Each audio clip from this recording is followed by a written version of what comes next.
Everyone is told the same thing. Go to school, get a 9 to 5, make good money, and live the traditional life. I believe that working average gives you average results. So when I was in college, I decided to drop out. And at that time, I was 18, but I had a burning desire inside of me to build a business. I've been in the YouTube world since I was like 10 years old, and I wanted to help creators with their video editing, their thumbnail design, their management, and overall, I wanted to help them grow as a creator.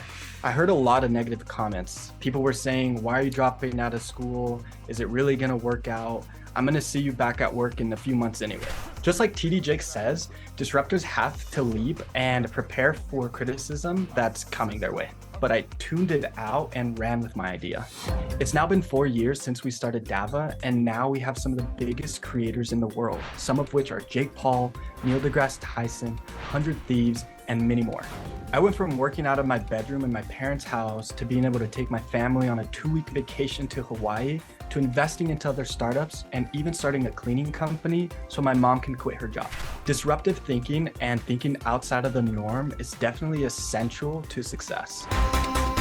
When you decided to do this, it's clearly out of your comfort zone, right? I mean, because you had expectations put on you by other people.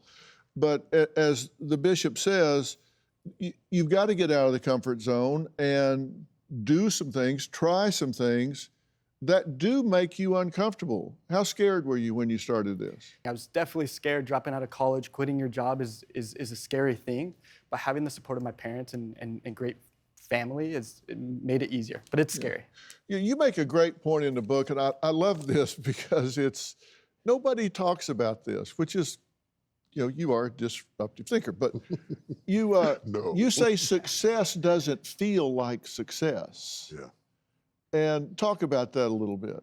Well, there's a certain feeling of satiety we expect to get from the decisions that we make. Success doesn't feel successful in the moment because you're so busy trying to manage the success that has come into your life, and you're trying to make sure that it doesn't go away.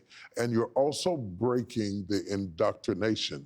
We call it education, but it's really indoctrination.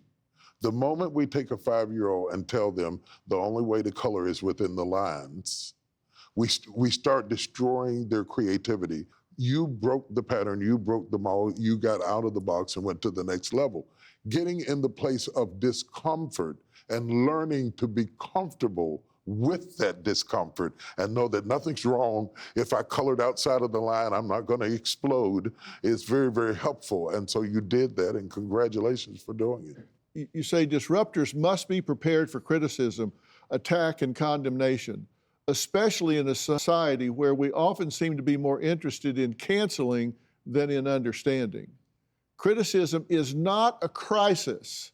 Sometimes criticism can be constructive. We must have the discipline and focus to ignore it and keep your eyes on the goal rather than getting distracted by the mediocre task of changing someone's mind that you may never even meet.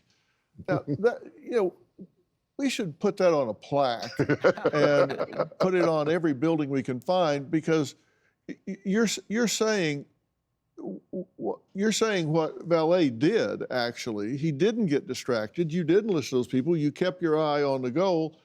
And we are in a cancel culture right now, which should be a counsel culture. It's like if somebody says something wrong or does something wrong, it's like, let's jump on that. We got one. Yeah. Instead of saying, hey, let me talk to you about this. You may not be considering A, B, or C. You're exactly We should right. have a counsel culture, not a cancel culture. A council culture would be great. If you had an opportunity to do that, that would be very, very important. Do you have a story or a question for me? Click the link in the description and tell me what in the world is going on.